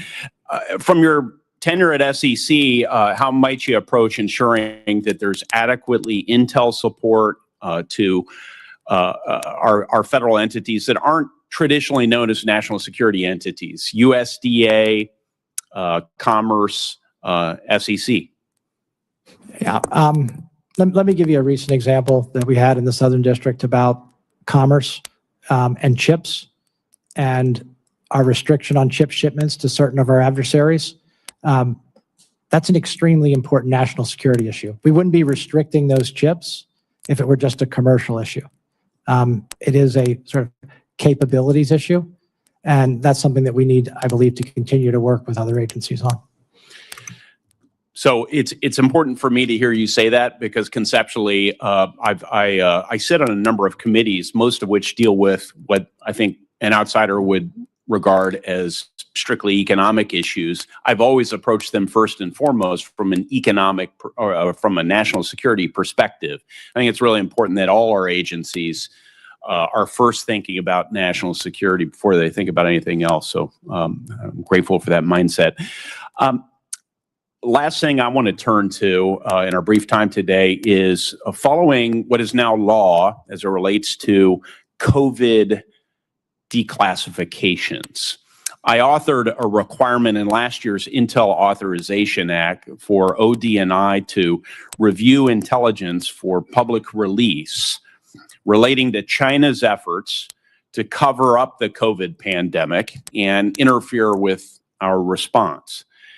Do you commit to following the law, ensuring that this review is completed as soon as possible, and ensuring all appropriate intelligence is released so the world can better understand China's bad behavior? Yes or no, please? I have a hard time with yes or no answers, sorry, but what I can say is I think there's a whole lot more to learn from what happened in COVID, and there's a lot of work for, I expect, I hope to know more. There's a lot of work for our intelligence community to do to ensure that the American people have access to that learning, and to the extent it should be classified, You have access to that learning. I gave you important qualifiers there. So as soon as possible, that was a qualifier. And because it can be difficult, especially in this format, to internalize the question. On that, trying to trip you up. no, on that. And then ensuring all appropriate intelligence is released. I mean, you have a legal background. There's a lot of room there. Okay, I'll take it. Yes. All right. Thank you. Senator Reed. Thank you very much, Mr. Chairman. Welcome, sir. In a speech in September last year, you highlighted the great successes of the Southern District of New York, specifically calling out, I quote, the successful prosecution of the former president of Honduras and other high-level Honduran officials for narcotics trafficking and firearms charges for partnering with some of the largest and most violent cartels in the world to distribute tons of cocaine to the United States.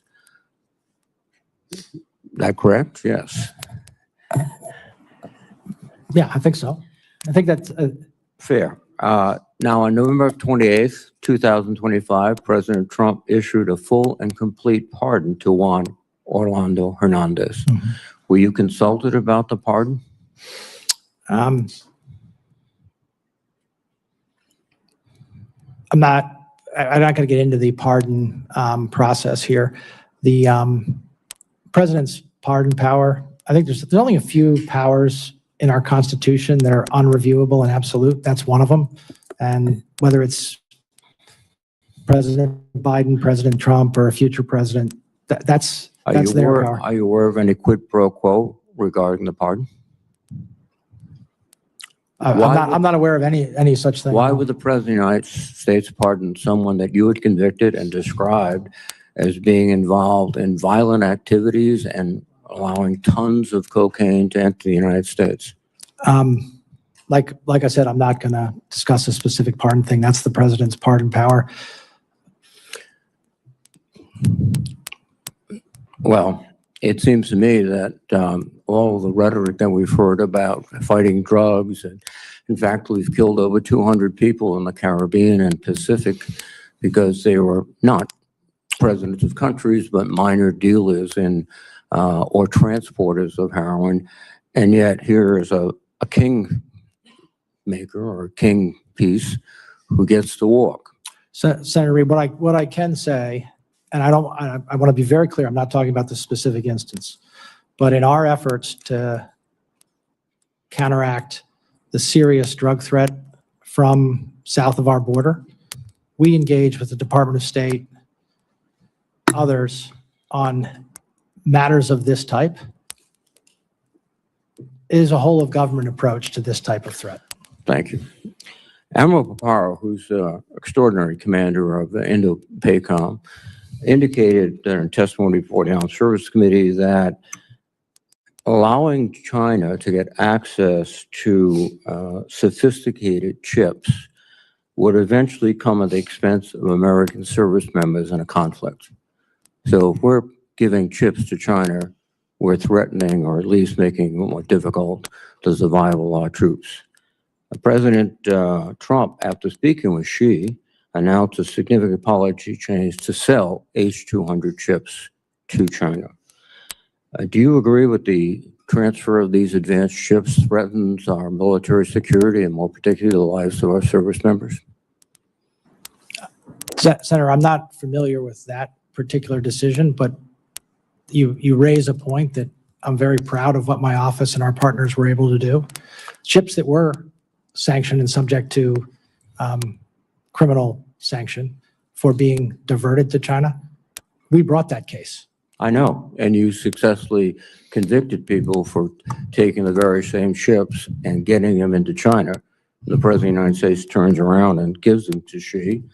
And the logic, I think, of your case was these chips would have been detrimental to the security of the United States. Is that correct? Well, I mean, the logic of our case from a prosecutor's point of view was it was illegal to do it. It was a priority for the Department of Commerce, and we brought the case. Thank you. One of the things that everyone in your business has to do is speak truth to power, and particularly when it's very uncomfortable to do that. After Operation Midnight Hammer, Lieutenant General Jeffrey Cruz of the Defense Intelligence Agency allowed his analysis to go forward, which said that it did not obliterate the atomic nuclear capacities of Iran. And he was summarily fired for speaking truth to power. It's interesting now because we're at war with Iran. And one of the principles is that they have a nuclear capacity that we didn't take out. Now, I think it appears General Cruz was truthful, and he was punished for being truthful. In your position, you're going to have to stand up to the president and say, no, you can't do that. Are you prepared to stand up? Senator, that's a hypothetical. No, it's not a hypothetical. It happened. But let me just say, in my many years in public and private sector, I've given people my views in the appropriate form, in the appropriate way. I'm completely comfortable that I'll continue to do that. Thank you very much, Mr. Chairman. Senator Ossoff. Thank you, Mr. Chairman. Mr. Clayton, welcome. Congratulations on your nomination. You have an obligation to be honest and forthright with this committee, correct? Yes. And is it the case in the Juan Orlando Hernandez case that the President of the United States pardoned a man who had worked with the Sinaloa cartel to facilitate massive narco trafficking into the United States? I don't remember the specifics of that case. He was convicted in your district. He was convicted. Yeah. We convict a lot of people for a lot of drugs. Convicted of narco trafficking, yes? I believe so. No, so at massive scale, yes? Well, you're telling me what I know. That's kind of, he was, I believe, look, I'll take your word for it. He was a convicted narco trafficker. Did the President of the United States, Donald J. Trump, pardon a convicted narco trafficker? I believe we just discussed that. The president provided a pardon, yes. Yes or no? Did the President of the United States pardon a convicted narco trafficker? Yes. Who won the 2020 election? I'm not going to do this with you. This is a job interview. We've established that you have an obligation to be honest and forthright with the committee. Yes, you do have an obligation to be honest and forthright with the committee? Yes. Who won the 2020 election? Like I said, I'm not going to get into that with you. But you do have an obligation to be honest and forthright with the committee. Is anything that I just said not honest or forthright? Yes, you're not being honest or forthright. Who won the 2020 election? I think I've answered the question. We can keep doing this. Well, we're going to keep doing it because you're not being honest and forthright. I'm not going to engage in the theater. It's a simple question, Mr. Clayton. And I've answered. Who won the 2020 presidential election? I've answered it.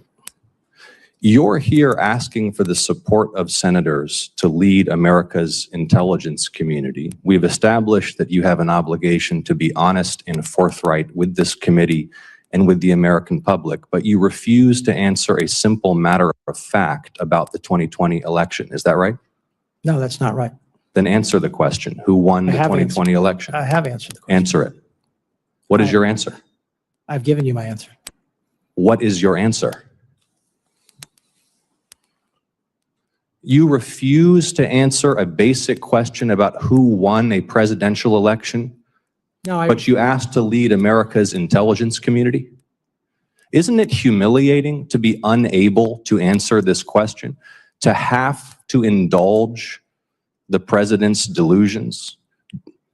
We know, you know, everybody in this room knows the truthful answer to that question. Why can you not give it? I think I gave you the answer. Are you aware that Director Gabbard was present at the Fulton County raid in Georgia earlier this year? You discussed that with me yesterday in your office. Are you aware that Director Gabbard was present at the Fulton County raid earlier this year? You brought it to me, my attention. What is going yesterday. on here? You've said at the beginning of this, you have an obligation to be honest and you're forthright saying with the it- committee. no, I'm you're- asking a you're- very simple question. Are you Actually, no, aware you're- that Director you're Gabbard was asking present me- at the Fulton County raid earlier this year? Yes or no? Are you aware? I was. You won't answer that question either. I just said I was made aware of it by you yesterday. The first time you learned that Director Gabbard was present at that raid was in my office yesterday? It was the first time that in my recollection, I've thought about it recently. Now, was I aware of it before? What?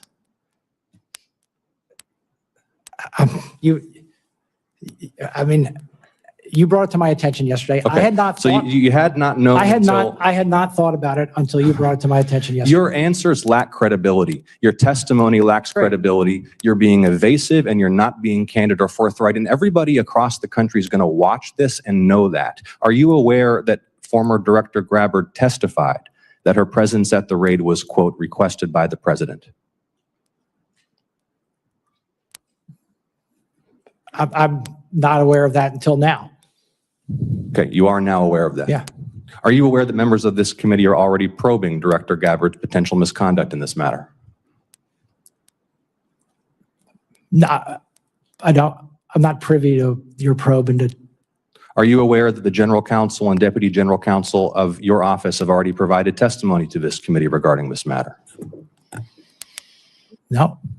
If the White House Chief of Staff or the President asks you to travel somewhere across the United States and oversee the execution of a domestic search warrant on a sensitive election facility, will you do it?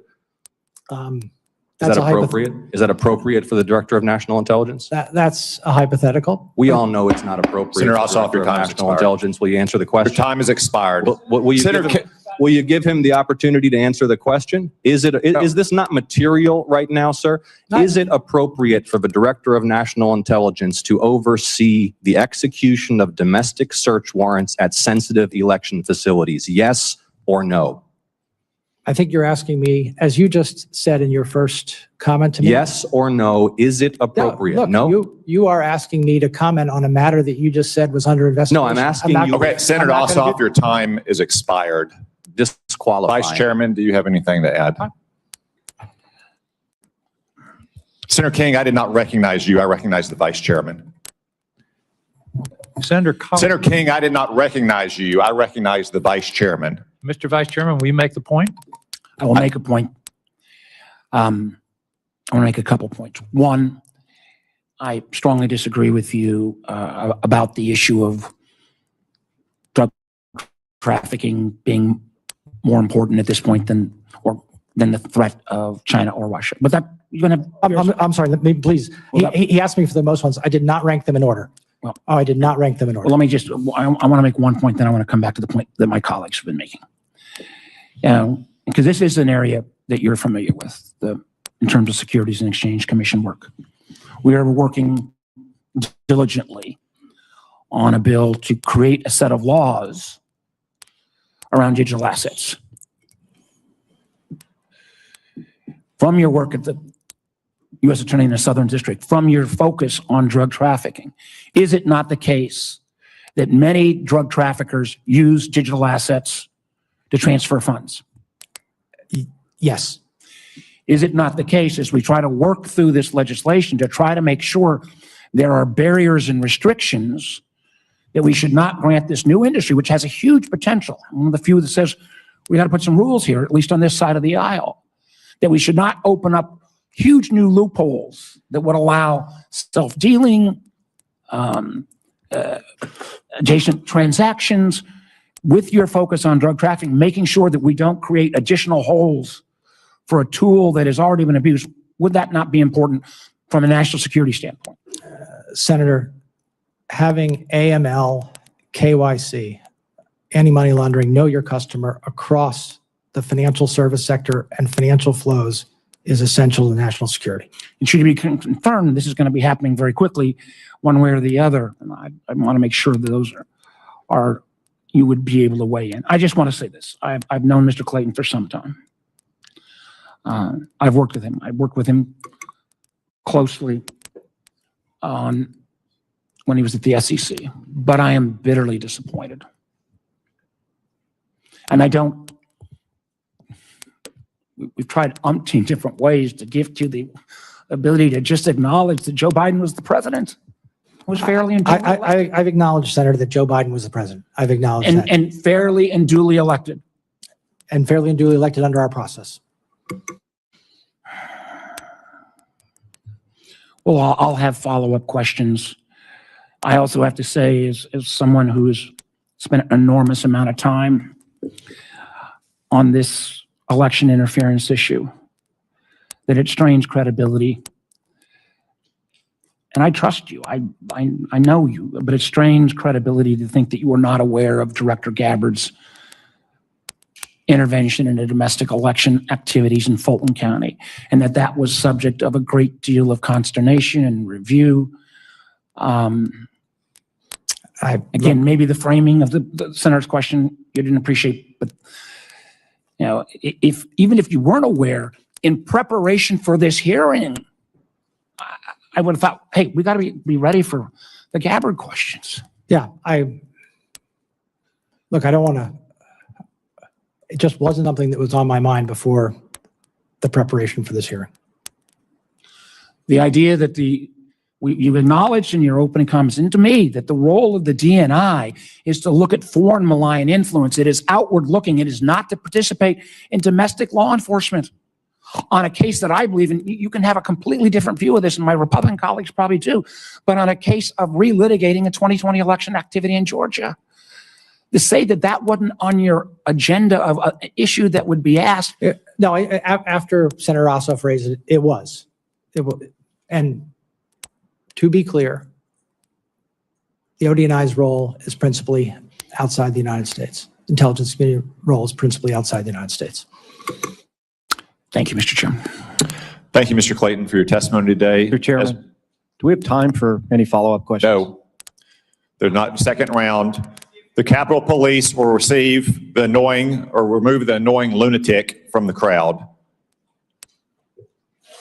Mr. Clayton is aiding Israel in laundering money through World Liberty Financial and the digital asset infrastructure. And the committee knows it. The committee has to come out and treat it. I apologize to lunatics for comparing that guy to them. Mr. Clayton, thank you for your testimony today. As a reminder, we expect to have a vote next week. Members, questions for the records will be due today at 5:30. Mr. Clayton, I trust you can respond to those no later than 5:30 on Friday. This hearing is adjourned.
you.